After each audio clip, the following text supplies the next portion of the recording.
We're going to kind of move on now, and we have an opportunity to hear from Department of Rehabilitation's Work Incentive Planning Services.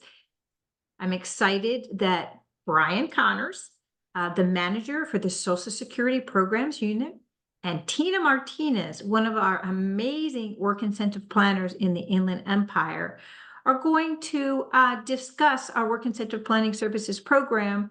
And Brian has that opportunity to interview with Tina. Take it away. All right, thank you, Tish.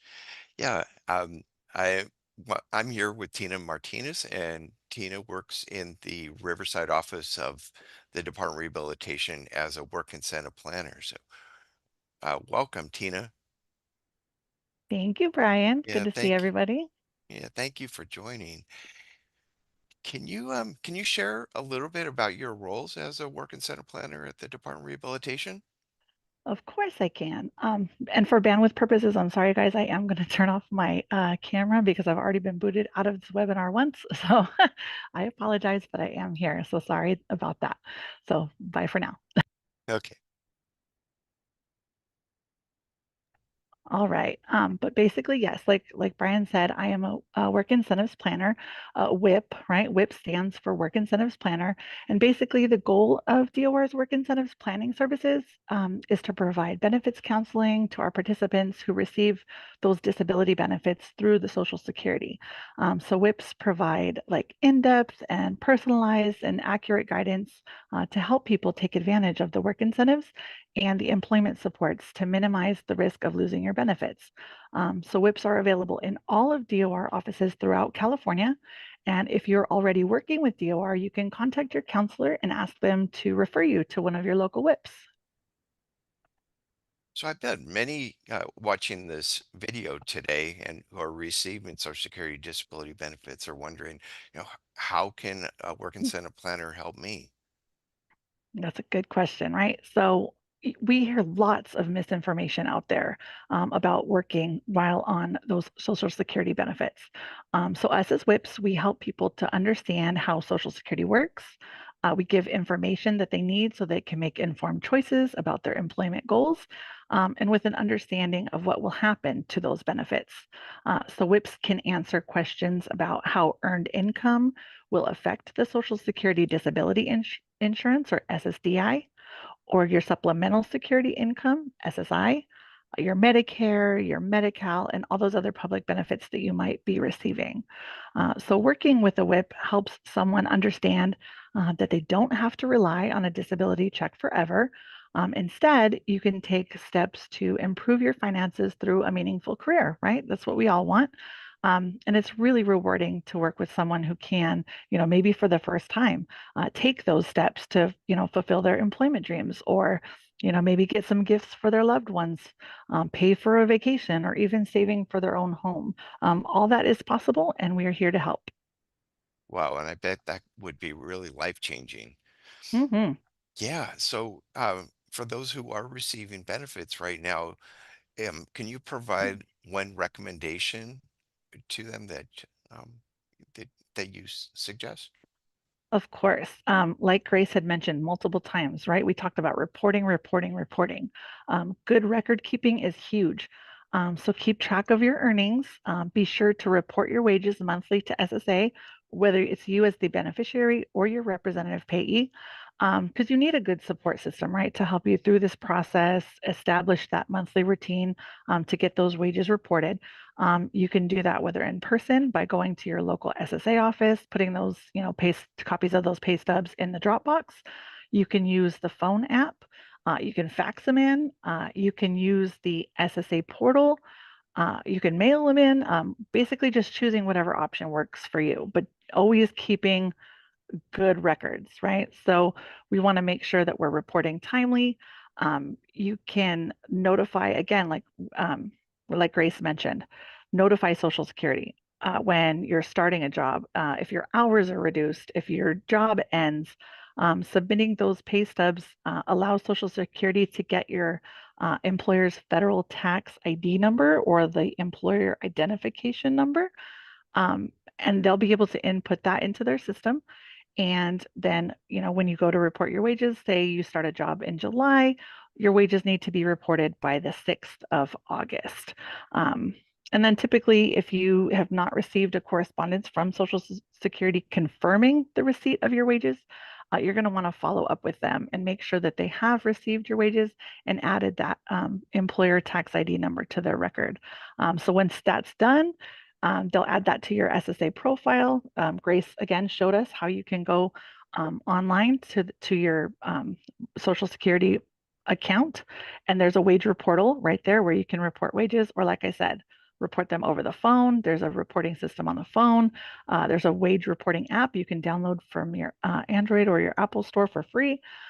Just basically, again, whatever works for you. And also, just to add one other thing, something that WIPs get asked a lot is, what happens if I go to work and my benefits stop, right? Because we're making excess money, and I have to stop working because of my disability. Will I have to reapply? So one of the other things that WIPs do is help people to understand that there are work incentives to protect them from losing their benefits right away when they start working. So obviously most people are very relieved to hear that you can, be on SSDI and SSI, and there's work incentives that allow you to restart those benefits quickly if you have to stop working because of that medical condition. So WIPs can definitely provide more detailed information about how that works as well. Boy, I bet people watching this video are wondering, how can I meet with a whip to learn more information? We are not hard to find. If you're currently receiving services from DOR, you can ask your vocational counselor or your service coordinator to refer you to a WIP on their team. We as WIPs need to obtain a document from the Social Security Office. It's called a Benefits Planning Query Report, or BPQY. And that gives details of your SSA cash and medical information, the work criteria used up to date. So once the WIPs have that BPQI, we can set up a meeting with you, whether virtually, in person, whichever you prefer, to go over the work incentives that are applicable to your specific situation. If you're not currently receiving DOR services and you are interested in going to work, you can go right there on the DOR website to apply online, or you can walk into any of your local DOR offices as well. And if DOR services are not right for you at this time, you can also contact your local Work Incentives Planning and Assistance Project, or WIPA project. And you can find that helpful tool right there on the choosework.ssa.gov website. That is great. Hey, Tina, can you share an example about how whip services really changed the life of one of your clients? Oh, of course. Right now, I'm currently working with a young lady who has been awarded SSI benefits on her own record at age 18. This consumer was born with cerebral palsy, and her disability is affecting both her speech and her general motor skills in her upper and lower extremities. Um, she says that she's very slow in writing, and that due to her speech difficulty, she has difficulties in people understanding her, that which obviously then would affect that self-esteem in trying to find employment.